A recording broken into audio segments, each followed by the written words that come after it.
द्वादशो अध्याय अर्थात 12वां अध्याय।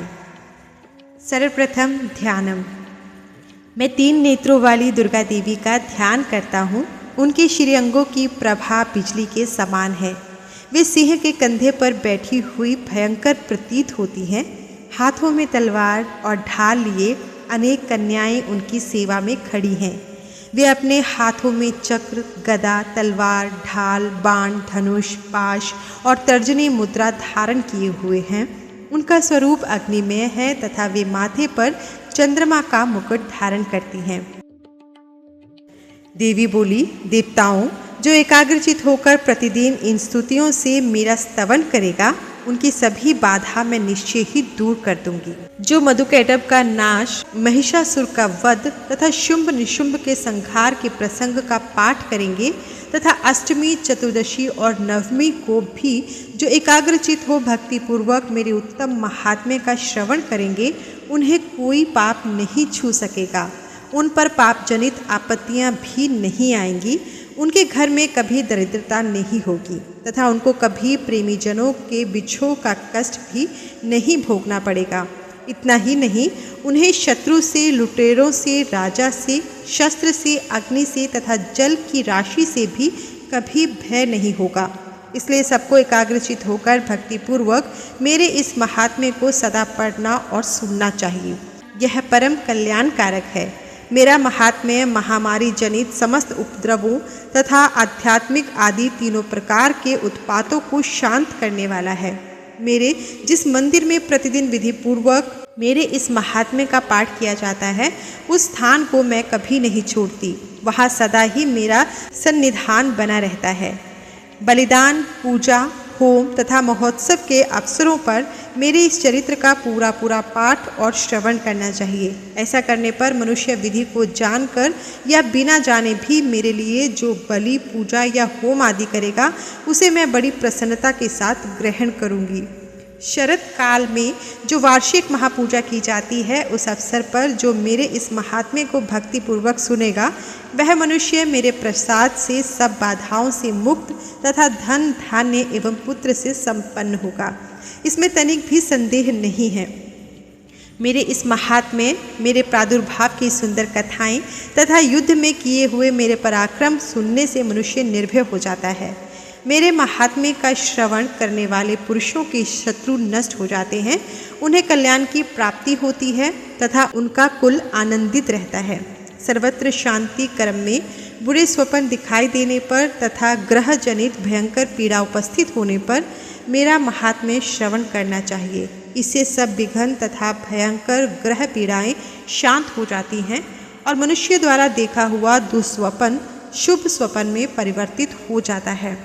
बाल ग्रहों से आक्रांत हुए बालकों के लिए यह महात्म्य शांतिकारक है तथा मनुष्यों के संगठन में फूट होने पर यह अच्छी तरह मित्रता कराने वाला होता है।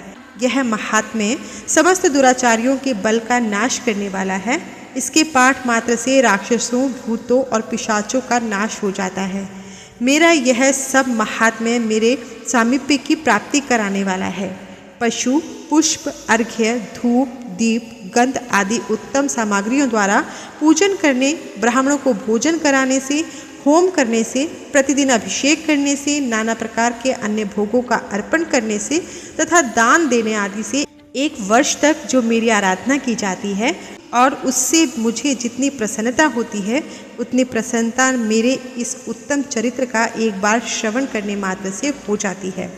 यह महात्म्य श्रवण करने पर पापों को हर लेता और आरोग्य प्रदान करता है। मेरे प्रादुर्भाव का कीर्तन समस्त भूतों की रक्षा करता है तथा मेरे युद्ध विषयक चरित्र दुष्ट दैत्यों का संहार करने वाला है। मेरा प्रादुर्भाव का कीर्तन समस्त भूतों से रक्षा करता है तथा मेरा युद्ध विषयक चरित्र दुष्ट दैत्यों का संहार करने वाला है। इसके श्रवण करने पर मनुष्यों को शत्रु का भय नहीं रहता। देवताओं, तुमने और ब्रह्म ऋषियों ने जो मेरी स्तुतियाँ की हैं तथा ब्रह्मा जी ने जो स्तुतियाँ की हैं, वे सभी कल्याणमयी बुद्धि प्रदान करती हैं। वन में, सूने मार्ग में अथवा दावानल से घिरे जाने पर निर्जन स्थान में लुटेरों के दाव में पड़ जाने पर या शत्रुओं के पकड़े जाने पर अथवा जंगल में सिंह, व्याघ्र या जंगली हाथियों के पीछा करने पर कुपित राजा के आदेश से वध या बंधक के स्थान में ले जाए जाने पर अथवा महासागर में नाव पर बैठने के बाद भारी तूफान से नाव के डगमग होने पर और अत्यंत भयंकर युद्ध में शस्त्रों का प्रहार होने पर अथवा वेदना से पीड़ित होने पर किम बहुना सभी भयानक बाधाओं के उपस्थित होने पर जो मेरे इस चरित्र का स्मरण करता है वह मनुष्य संकट से मुक्त हो जाता है। मेरे प्रभाव से सिंह आदि हिंसक जंतु नष्ट हो जाते हैं तथा लुटेरे और शत्रु भी मेरे चरित्र का स्मरण करने वाले पुरुष से दूर भागते हैं। ऋषि कहते हैं, यो कहकर प्रचंड पराक्रम वाली भगवती चंडिका सब देवताओं के देखते देखते वहीं अंतर्धान हो गई। फिर समस्त देवता भी शत्रुओं के मारे जाने से निर्भय हो पहले की भांति यज्ञ भाग का उपभोग करते हुए अपने अपने अधिकार का पालन करने लगे। संसार का विध्वंस करने वाले महाभयंकर अतुल पराक्रमी देव शत्रु शुंभ तथा महाबली निशुंभ के युद्ध में देवी द्वारा मारे जाने पर शेष दैत्य पाताल लोक में चले गए। राजन, इस प्रकार भगवती अंबिका देवी नित्य होती हुई भी पुनः पुनः प्रकट होकर जगत की रक्षा करती हैं।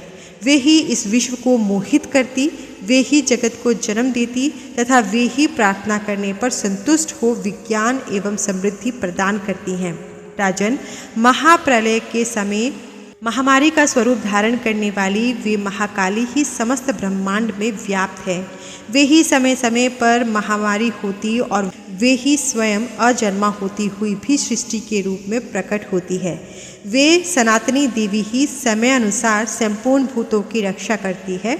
मनुष्यों के अभ्युदय के समय वे ही घर में लक्ष्मी के रूप में स्थित हो उन्नति प्रदान करती है और वे ही अभाव के समय दरिद्रता बनकर विनाश का कारण होती है। पुष्प, धूप और गंध आदि से पूजन करके उनकी स्तुति करने पर वे धन, पुत्र, धार्मिक बुद्धि तथा उत्तम गति प्रदान करती है। इस प्रकार श्री मार्कंडेय पुराण में सावर्णिक मनवंतर की कथा के अंतर्गत देवी महात्म्य में फल स्तुति नामक 12वां अध्याय पूरा हुआ। त्रयोदशो अध्याय अर्थात 13वां और आखिरी अध्याय। सर्वप्रथम ध्यानम, जो उदय काल के सूर्यमंडल की सी कांति धारण करने वाली है, जिनकी 4 भुजाएं और 3 नेत्र है तथा जो अपने हाथों में पाश, अंकुश, वर एवं अभय की मुद्रा धारण किए रहती हैं, उन शिवा देवी का मैं ध्यान करता हूँ। ऋषि कहते हैं, राजन, इस प्रकार मैंने तुमसे देवी के उत्तम महात्म्य का वर्णन किया। जो इस जगत को धारण करती हैं, उन देवी का ऐसा ही प्रभाव है। वे ही विद्या अर्थात ज्ञान उत्पन्न करती हैं। भगवान विष्णु की माया स्वरूपा उन भगवती के द्वारा ही तुम ये वैश्य तथा अन्य अन्य विवेकी जन मोहित होते हैं, मोहित हुए हैं तथा आगे भी मोहित होंगे। महाराज, तुम उन्हीं परमेश्वरी की शरण में जाओ। आराधना करने पर वे ही मनुष्यों को भोग, स्वर्ग तथा मोक्ष प्रदान करती हैं। मार्कंडेय जी कहते हैं, क्रोष्टुकी जी, मेधा मुनि के यह वचन सुनकर राजा सुरथ ने उत्तम व्रत का पालन करने वाले उन महाभाग महर्षि को प्रणाम किया। वे अत्यंत ममता और राज्यापहरण से बहुत खिन्न हो चुके थे।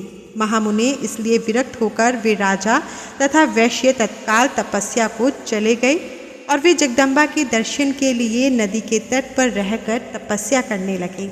वे वैश्य उत्तम देवी सुख का जप करते हुए तपस्या में प्रवृत्त हुए। वे दोनों नदी के तट पर देवी की मिट्टी की मूर्ति बनाकर पुष्प, धूप और हवन आदि के द्वारा उनकी आराधना करने लगे। उन्होंने पहले तो आहार को धीरे धीरे कम किया, फिर बिल्कुल निराहार रहकर देवी में ही मन लगाए एकाग्रता पूर्वक उनका चिंतन आरंभ किया। वे दोनों अपने शरीर के रक्त से प्रोक्षित बलि देते हुए लगातार 3 वर्ष तक संयम पूर्वक आराधना करते रहे। इस पर प्रसन्न होकर जगत को धारण करने वाली चंडिका देवी ने प्रत्यक्ष दर्शन देकर कहा, राजन तथा अपने कुल को आनंदित करने वाले वैश्य, तुम लोग जिस वस्तु की अभिलाषा रखते हो वह मुझसे मांगो। मैं संतुष्ट हूँ, अतः तुम्हें वह सब कुछ दूंगी। मार्कंडे जी कहते हैं, तब राजा ने दूसरे जन्म में नष्ट न होने वाला राज्य मांगा तथा इस जन्म में भी शत्रुओं की सेना को बलपूर्वक नष्ट करके पुनः अपना राज्य प्राप्त कर लेने का वरदान मांगा। वैश्य का चित्त संसार की ओर से खिन्न एवं विरक्त हो चुका था और वे बड़े बुद्धिमान थे, अतः उस समय उन्होंने तो ममता और अहंता रूप आसक्ति का नाश करने वाला ज्ञान मांगा। देवी बोली, राजन, तुम थोड़े ही दिनों में शत्रुओं को मारकर अपना राज्य वापस लोगे। अब वहाँ तुम्हारा राज्य स्थिर रहेगा। फिर मृत्यु के पश्चात तुम भगवान विवस्वान अर्थात सूर्य के अंश से जन्म लेकर इस पृथ्वी पर सावर्णिक मनु के नाम से विख्यात होगे। वैश्यवर्य, तुमने भी जिस वर को मुझसे प्राप्त करने की इच्छा की है उसे देती हूँ। तुम्हें मोक्ष के लिए ज्ञान प्राप्त होगा। मार्कंडे जी कहते हैं, इस प्रकार उन दोनों को मनोवांछित वरदान देकर तथा उनके द्वारा भक्तिपूर्वक अपनी स्तुति सुनकर देवी अंबिका तत्काल अंतर्धान हो गई। इस तरह देवी से वरदान पाकर क्षत्रियों में श्रेष्ठ सूर्य से जन्म ले सावर्णिक नामक मनु होंगे। इस प्रकार श्री मार्कंडे पुराण में सावर्णिक मनवंतर की कथा के अंतर्गत देवी महात्म्य में सुरथ और वैश्य को वरदान नामक 13वां अध्याय पूरा हुआ। जय माँ जगदम्बिके। माता रानी आप सभी की सभी इच्छाओं को पूरा करे। हर हर महादेव।